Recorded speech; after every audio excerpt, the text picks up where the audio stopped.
question is, what inspired you to get active? I actually started doing activism work in Brunswick when I was in high school. I was studying one day at the local, it's on an island, so it's the pier where all the boats are and stuff, and I came across an exhibit that had a boot for every soldier that had died in the Iraq War in Georgia.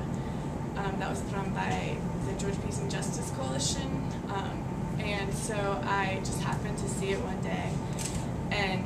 it made like a big impact on me to see like this physical, there's a boot for everyone who died, and then mass amounts of numbers of boots that were lined up.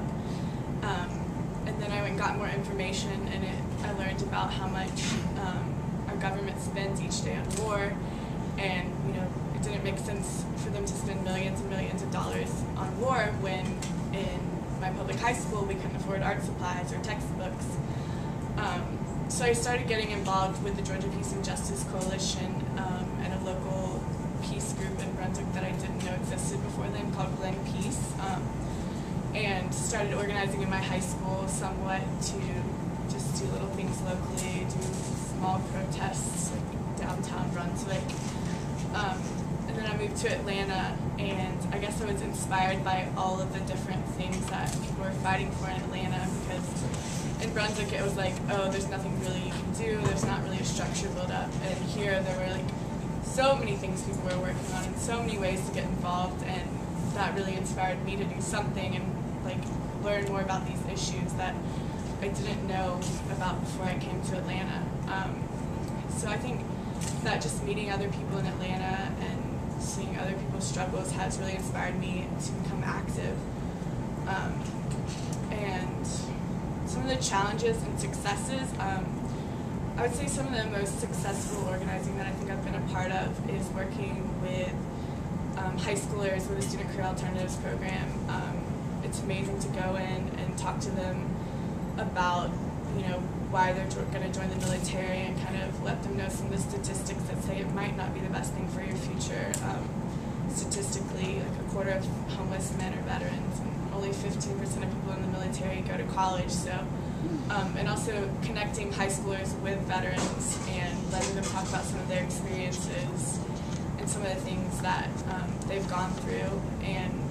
maybe giving them alternatives and letting them know other things they can do to go to college, or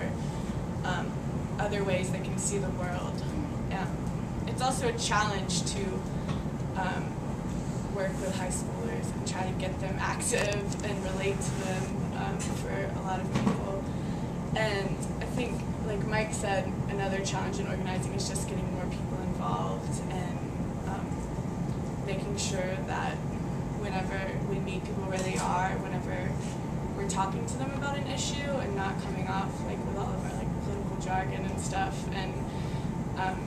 making sure that you're on the same level, especially when you're talking to high schoolers. So I think, like he said, like recruitment and trying to give them something to do, and make sure that they're like leading. They're the ones that are affected by military recruitment, so I think they should be the ones who are fighting it in their own schools.